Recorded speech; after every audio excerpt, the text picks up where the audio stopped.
Tonight, the Maryland man, whom the Trump administration admits it deported to El Salvador accidentally, or, it says it was accidental administrative issue, is fighting back. The attorney for Kilmar Abrego Garcia slamming the Trump administration in a new court filing for doing, quote unquote, nothing at all to fix the mistake. And they say in part, I quote from it, defendants have already washed their hands of Garcia and his U.S. citizen wife, of his autistic, nonverbal 5-year-old U.S. citizen child.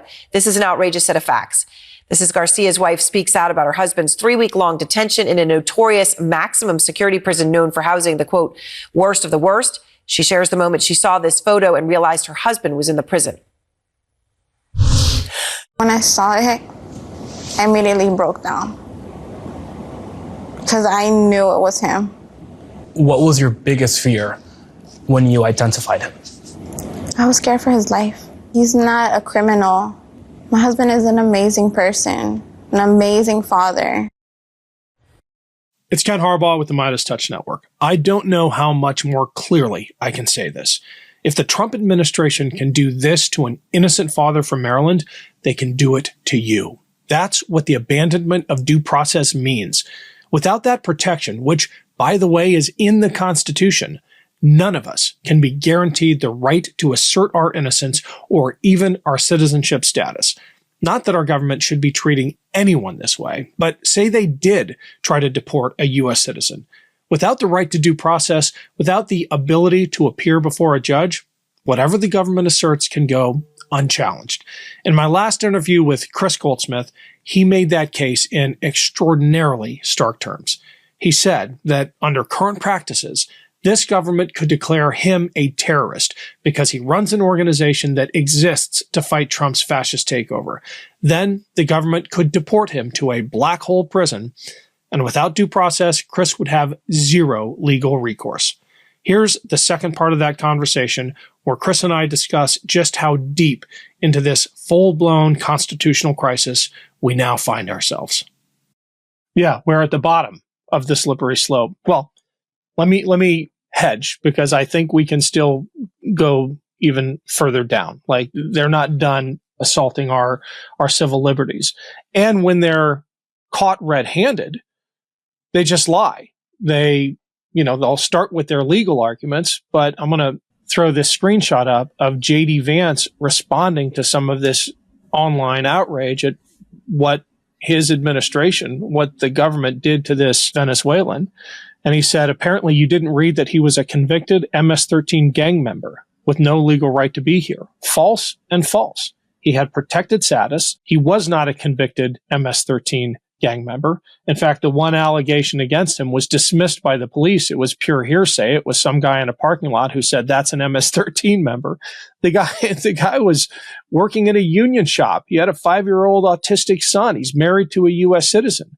When they're caught red-handed, they just lie. And the most frustrating thing about that is that lie from the vice president came on the same day as his government said an administrative oversight led to the deportation of this individual.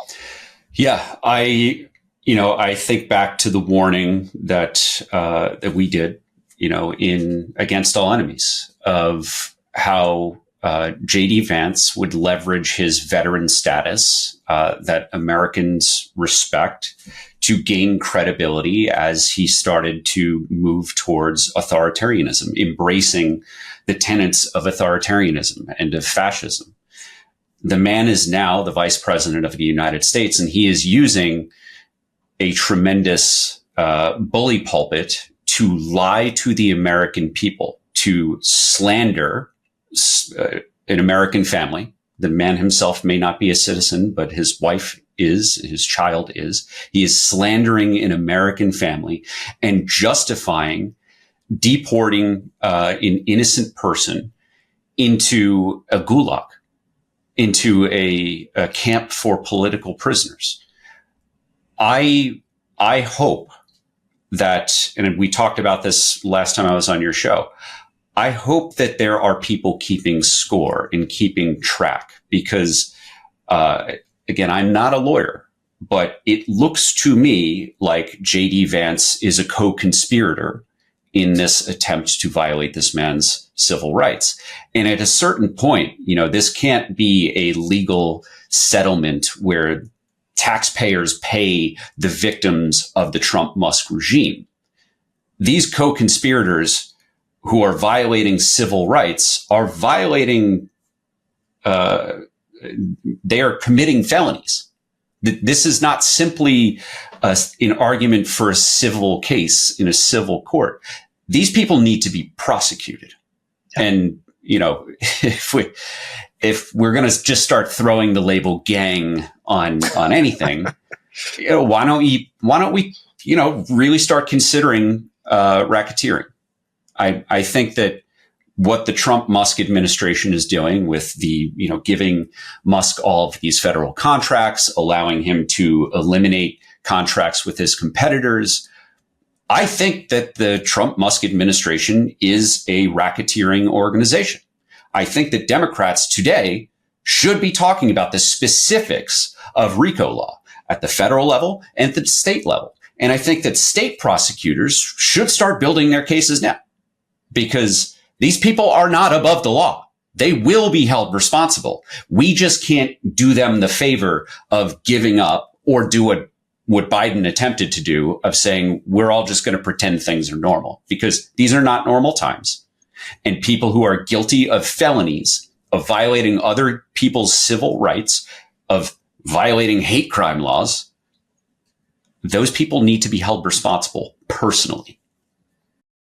Hey, it's Ken Harbaugh. Check out the new trailer for Valor Media Network. Together, we can take on Joe Rogan and his Manosphere Bros and win. Click the link below to subscribe to Valor Media Network and share it with a friend. Thanks, Midas Mighty. We got this. There's not enough men like me who do whatever they want.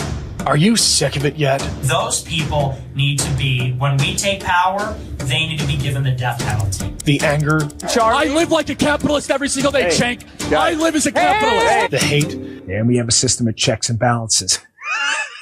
That's a good one. That's really funny. We do? The idea that to be a man, you have to be a bully. Fuck you! We should be better than this. Females don't have independent thought. They don't come up with anything. Our kids deserve better than this. It's like women want equal rights when it's convenient, but then they still want the door open for them. So help us change it. Subscribe to Valor Media Network, where you can find shows on sports, men's health, and patriotism without the resentment and division.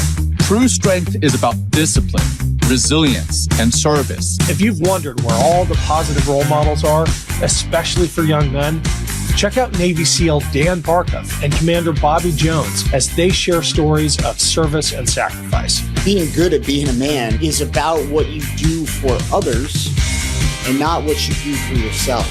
Listen to Jason Kander and co-hosts Ravi Gupta and Adisu Demisi give you the inside track on the politics of sports. I just want to take back what I said about the Bills. No, because in all honesty, your team seems to have gotten the vaccination thing right. Okay. My team seems to be struggling with it. These shows and many more from Valor Media Network prove that you don't have to be an asshole to connect with young men today. Subscribe to Valor Media Network today. Here's my biggest fear, and it overrides even my outrage at Signalgate and these unlawful deportations and everything else.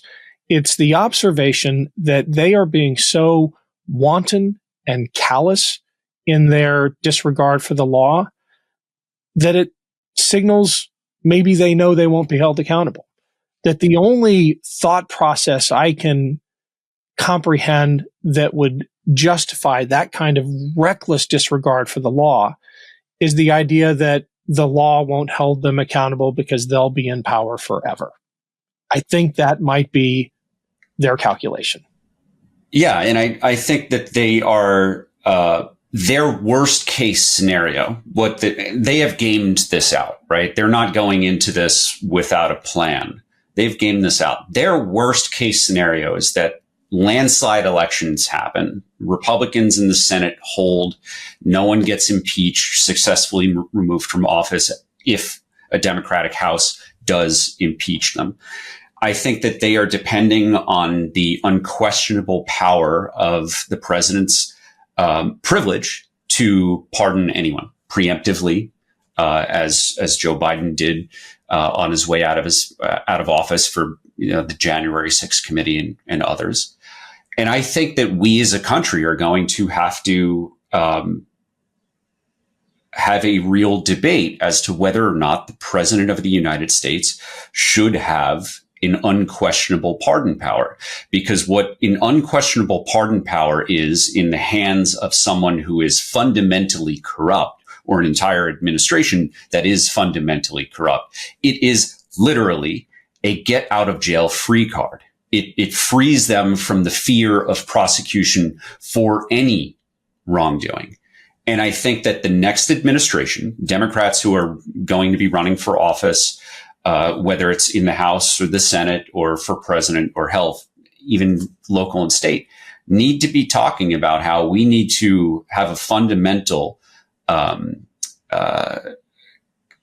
national conversation about whether we can allow America to have a Caesar, to have a dictator, because that is not where that is the opposite of where our founders intended for us to be. But we have gotten there, and we need to fix the problem, not just hope that things will change. We need to work towards the change we need to see. Well, we're going to have to leave it there, Chris. Thank you, as always. Let's talk again soon. Thank you, brother. Can't get enough Meidas? Check out the Meidas Plus Substack for ad-free articles, reports, podcasts, daily recaps from Ron Filipkowski, and more. Sign up for free now at MeidasPlus.com.